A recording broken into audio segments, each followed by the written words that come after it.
Hello दोस्तों, आज की कहानी है अय्याज जिस्म का भाग 20। 5 बजे के आसपास संगीता बोराडे, जो रंजीत की कंपनी में क्लर्क का काम करती है, संध्या से पूछकर रंजीत के चैम्बर में आती है। संगीता वही महिला है जो रंजीत ने उसकी गंदी वीडियो बनाकर उसका शोषण करता था और बड़ी मुश्किल से गंदी वीडियो का पेन ड्राइव कुछ हफ्ते ही उसे लौटाया था।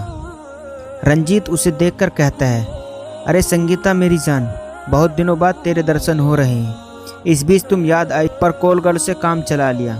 संगीता रंजीत की बातों से मन ही मन जल भुनसी जाती है। कहती है, रंजीत सर, मैं जॉब से रिजाइन दे रही हूँ। मेरे पति का स्टेशनरी की दुकान ठीक से चल नहीं रही है, इसलिए हम लोग मुंबई छोड़कर अपने गांव वर्धा चले जा रहे हैं। रंजीत कहता है, अरे तो गांव जाकर तुम्हारे पति क्या करेंगे? तुम भी जॉब छोड़ रही हो। संगीता कहती है, सर मुझे वर्धा के एक प्राइवेट स्कूल में टीचरशिप की जॉब लग चुकी है और मेरे पति वहाँ राशन की दुकान खोल लेंगे। रंजीत, चलो ठीक है, जैसी तुम्हारी मर्जी। संगीता कहती है, सर मुझे कंपनी की तरफ से जो फाइनल पेमेंट दिया जाना है उसे जल्दी से मेरे खाते में ट्रांसफ़र करवा दीजिए। 2 दिन बाद हमारी टिकट है। रंजीत मुस्कुराते हुए कहता है, संगीता तुम चिंता मत करो, जो भी नियम अनुसार दिया जाना है वो पूरी पेमेंट भिजवा दूंगा।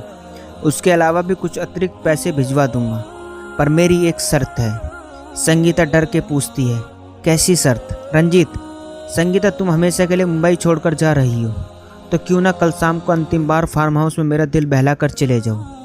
संगीता के लिए यह सर जहर का घूंट पीने जैसे लगता है। वह कहती है, सर मैं शादी। रंजीत उसकी बात बीच में ही काट कर कहता है, हाँ मुझे मालूम है, बोलोगे कि मैं शादीशुदा हूँ।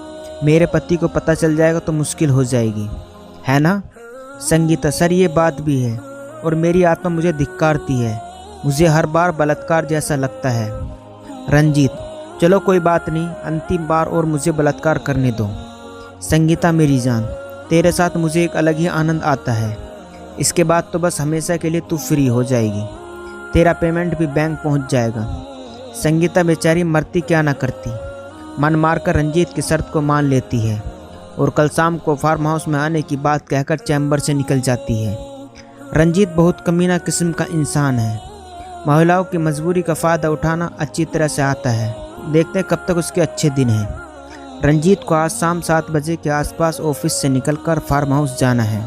वहाँ रत्ना चंदेवाल से मालती के केस में मुलाकात करनी है। शाम का समय, परेल मुंबई, दक्षिण मुंबई के लोअर परेल के रिहायशी इलाके का 10 मंजिली अपार्टमेंट, गंधवर अपार्टमेंट। इस अपार्टमेंट में अधिकांश लोग धन दौलत से संपन्न और समाज के प्रतिष्ठित लोग रहते हैं।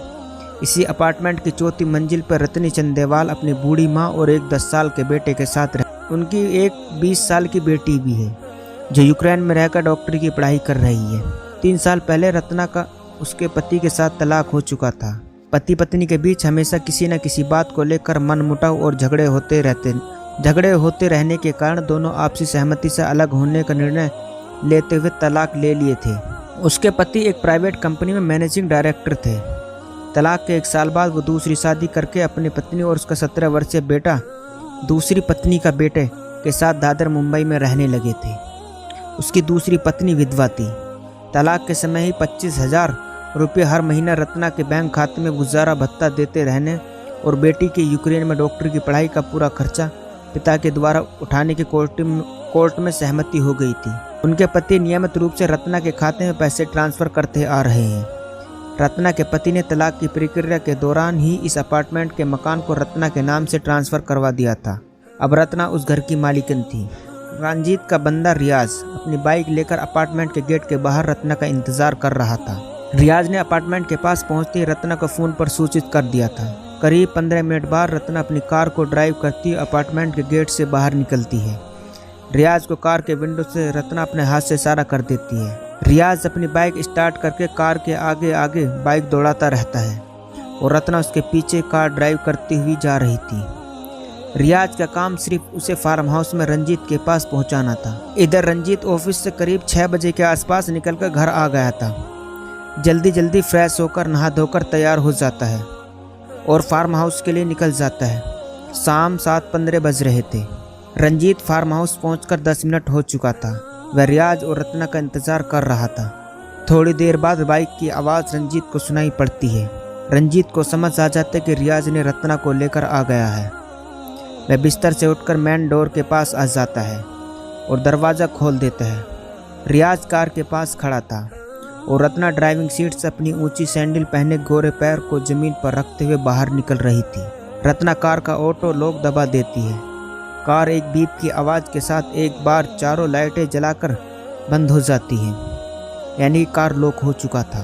रंजीत रत्ना को देखता ही रह जाता है। उम्र 40 के करीब थी, पर उसकी सज धज से उसकी उम्र 25 की युवती जैसी लग रही थी। हाफ कट बाजू से उसकी गोरी गोरी बाहें ट्यूबलाइट की रोशनी में और भी चमकदार और आकर्षक लग रही थी। रियाज बाहर ही खड़ा होकर कहता है, रंजीत साहब अब मैं जाऊं? रंजीत रुको थोड़ी देर, कहकर रत्ना का वेलकम करते हुए हॉल में लेकर आ जाता है। झज्जर रत्ना उस हॉल की सजावट को देख रही थी। रंजीत पब का वेटर विक्रम एक प्लास्टिक स्टैंड पर मिनी बार जैसा 3-4 प्रकार की दारू, बियर और वोदका आदि की बोतल सजा कर रखा हुआ था। रंजीत उसमें से रियाज को विस्की की एक बड़ी बोतल निकाल कर देते कहता है, इसे लो और एंजॉय करो, अब तुम जा सकते। रियाज हॉल से निकल जाता है।